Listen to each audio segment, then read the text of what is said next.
राजू भाऊ, गुन्हा दाखल झाला का? हो, गुन्हा दाखल झालेला आहे. कोणते कोणते गुन्हे दाखल केले त्यांच्यावर? म्हणजे आपण सांगितल्याप्रमाणे सर्वच गुन्हे दाखल केलेले आहेत. तुम्हाला असं वाटत नाही का हे प्री प्लॅन झालंय म्हणून? हो, प्री प्लॅनच आहे. कारण की आज 18 तारीख होती आणि 18 तारीख ही पुण्यतिथी होती, त्याच्यानुसार हे प्री प्लॅन करून तुम्हाला हे केलंय. प्री प्लॅनच होता. गेल्या 14 तारखेपासून सचिन वानखडे नावाचा मुलगा माझ्या संपर्कात होता. तो मला कंटिन्यू बोलायचा, दादा मला तुमचं काम आवडतं, जय भीम वगैरे, मला तुम्हाला बघायची इच्छा आहे, माझ्या इथल्या लोकांना तुम्हाला बघायची इच्छा आहे, तुम्ही प्लीज मला भेटा. सोशल मीडियाच्या माध्यमातून माझा नाशिकचा दौरा हा ठरलेला होता.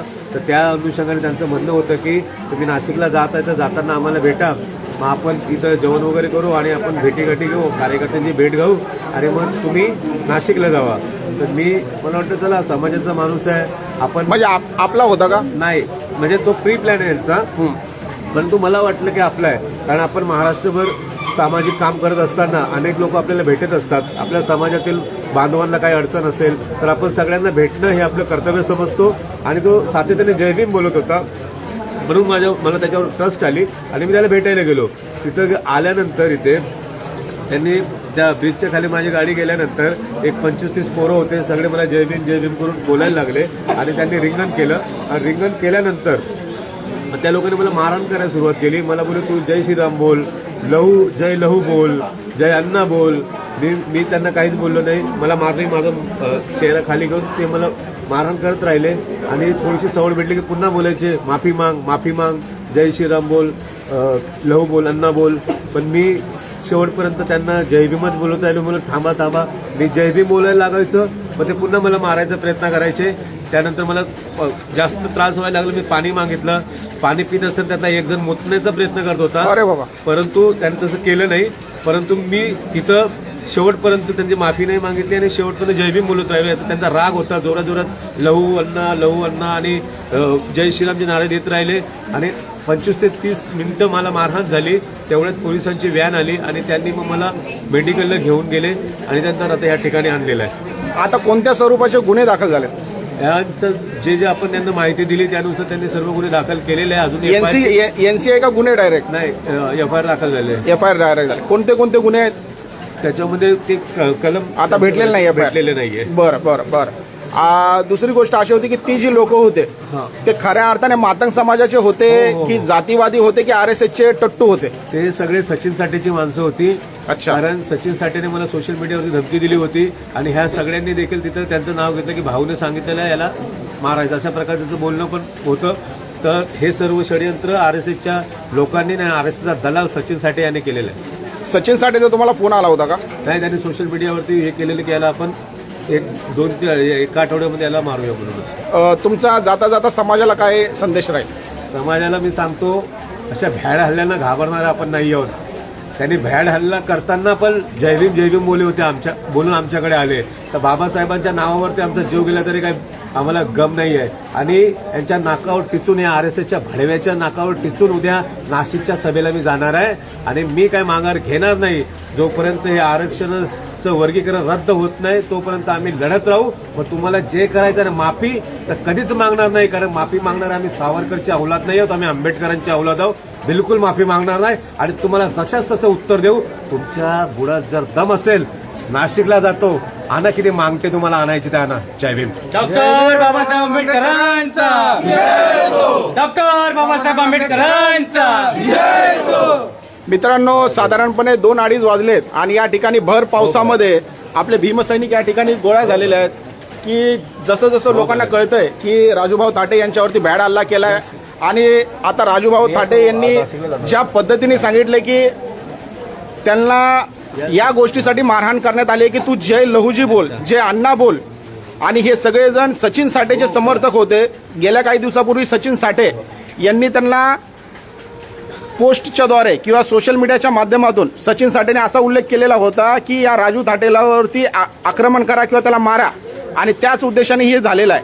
राजू थाटेला ज्या व्यक्तींनी भेटगाठ घेतली तो व्यक्ती देखील राजू थाटे यांचा ओळखीचा होता आणि एक आपला समाज बांधव, एक आपला जयभीमवाला असं म्हणून राजू थाटे त्या ठिकाणी गेले.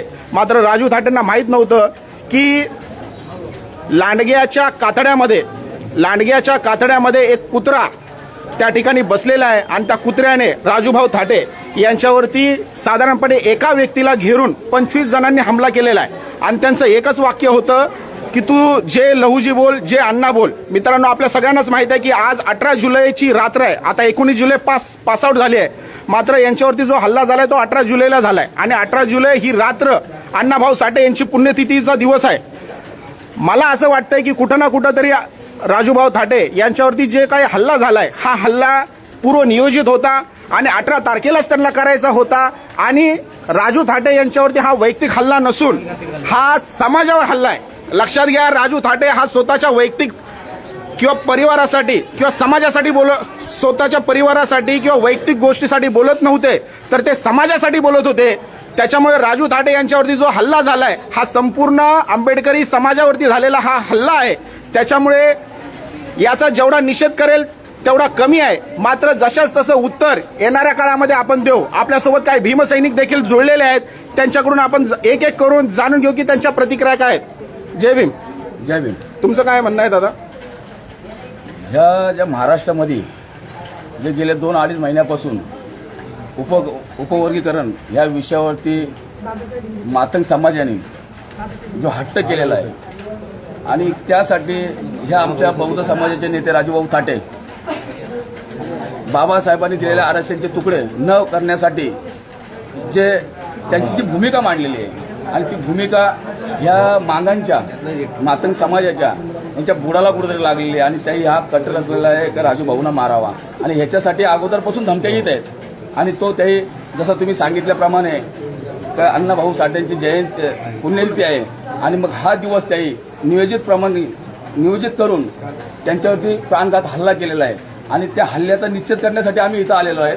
परंतु आत्ता 2 मिनिटं अगोदर जेव्हा आम्ही सिनियर साहेबांना भेटलो तेव्हा सिनियर साहेबांनी आमच्याशी चर्चा केली, पण ते करत असताना सिनियर साहेब बोलतात तर तुमच्या ज्या फिर्यादीनी म्हणजे ते आमचे राष्ट्रीय अध्यक्ष आहेत पण ते असे पण त्यांना आवाजाव करत नाही. तुमच्या फिर्यादींनी जी स्टेटमेंट दिली ती स्टेटमेंट घेतली आणि आमच्या पोलिसांनी माझ्या पोलिसांनी त्यांना सहकार्य केले. ते इथल्या सिनियर साहेबांना सांगितलं, मी स्वतः सांगितलं, साहेब हे जनतेचे पोलीस आहेत, तुमची प्रायव्हेट कंपनी नाही, हे तुमचे पोलीस नाही तर हे जनतेचे पोलीस आहेत आणि जर तुमचे पोलीस असतील तर तुमचा 7-12 ऐकून तुम्ही इथं पोलीस स्टेशन बांधलेलं नाही असं मी त्यांच्या समोरच सांगितलेलं आहे. पण दुःखाची गोष्ट एवढी आहे कारण का हा जो पोलीस स्टेशनचे सिनियर आहेत हे पण मला तर वाटतं जातीवादी आहेत. महामानव डॉक्टर बाबासाहेब आंबेडकरांनी दिलेल्या संविधानाच्या माध्यमातून आज वर्दी घालून इतक्या मोठी पदावरती येऊन समाजाला न्याय देण्याचं काम करायचं आहे. परंतु यांच्या कॅबिनमध्ये डॉक्टर बाबासाहेब आंबेडकरांचा फोटो नाहीये, छत्रपती शिवाजी महाराजांचा फोटो नाही, शाहू फुले आंबेडकरांचा फोटो नाही, तर ह्यांच्या कॅबिनमध्ये गणपती बाप्पांचा फोटो आहे, स्वामी समर्थांचा फोटो आहे. तर त्यांना मी स्वतःहून जाब विचारला, जेव्हा तुम्ही कोर्टात जाल संविधानाच्या माध्यमातून तुम्ही जर एखाद्या आरोपीला जजने विचारला तर कुठली बाजू मांडणार आहेत, गणपतीची आरती घेऊन मांडणार आहेत तर स्वामी समर्थांची गाथा घेऊन मांडणार आहेत. जर तुम्ही बाबासाहेबांचा संविधानाच्या माध्यमातून तुम्ही कोर्टात जात असाल तर तुमच्या कॅबिनमध्ये बाबासाहेब पाहिजे आणि त्यांच्या कॅबिनमध्ये बाबासाहेब नाहीत म्हणून असल्या सिनियरचा अवॉर्ड सिनियर यांचा सुद्धा मी धिक्कार करतोय आणि जाहीर निश्चित करतोय. परंतु आज ह्याही जो हमला केलाय आमच्या नेत्यावर, उद्या नेत्याच्या बरोबर आम्ही सुद्धा नाशिकला आहेत. या मांगांना सांगतोय तुम्ही कालोखात घेऊन 25 जणांनी हमला केला ना, तो उद्या आम्ही सकाळी येतोय, उजेडात 50 जण ना 100 जण या, आम्ही काय करतो तुम्हाला दाखवू. क्रांतिकारी जय भीम आव्हान आहे. जयेश भाऊ, तुम्ही नवी मुंबईमधून आलाय, काय बोलताल या विषयात? खरं तर तुम्ही जर पाहिलं तर एकेकाला मारण्याचा प्रयत्न जो केलेला आहे, कुठेतरी चळवळीचं खच्चीकरण हे लोक करत आहेत. तर यांनी एकदा होऊनच जाऊ द्या, वेळ सांगा, तारीख सांगा. आंबेडकरी चळवळ ही घाबरणारी चळवळ नाही, ही क्रांतीची चळवळ आहे. तुम्ही एकाच वेळा आम्हाला एकदम स्पष्टपणे सांगा की मैदान ठरवा, त्या ठिकाणी आम्ही लाखोच्या संख्येने लढू. खूप खूप धन्यवाद. मित्रांनो, आता सध्याला साधारणपणे 1.5-2 होत आहेत. मात्र तरी देखील या ठिकाणी जर तुम्ही भीमसैनिक बघताय तर जसं जसं लोकांना कळतंय त्या पद्धतीने लोक या ठिकाणी गोळा होत आहेत, आपापल्या प्रतिक्रिया या ठिकाणी देण्यासाठी येत आहेत. आणि राजूभाऊ थाटे यांनी गेल्या काही दिवसापासून जी काही चळवळ चालवली होती त्याला समर्थन दाखवत आहेत. मात्र काल रात्री त्यांच्यावरती ज्या पद्धतीने हमला करण्यात आलेला आहे हा खरं तर निषेधार्थ तर आहेच, मात्र ज्या व्यक्तीच्या सांगण्यानुसार करण्यात आलेला आहे तो मास्टर माइंड याच्यामध्ये अटक होणं गरजेचं आहे. आणि तुम्ही जर आम्हाला अशा प्रकारचे हल्ले करणार असाल, तुम्ही जर आम्हाला अशा प्रकारचं मारणार असाल तर ईट का जवाब नक्कीच आम्ही पत्थर से देऊ. थँक्यू.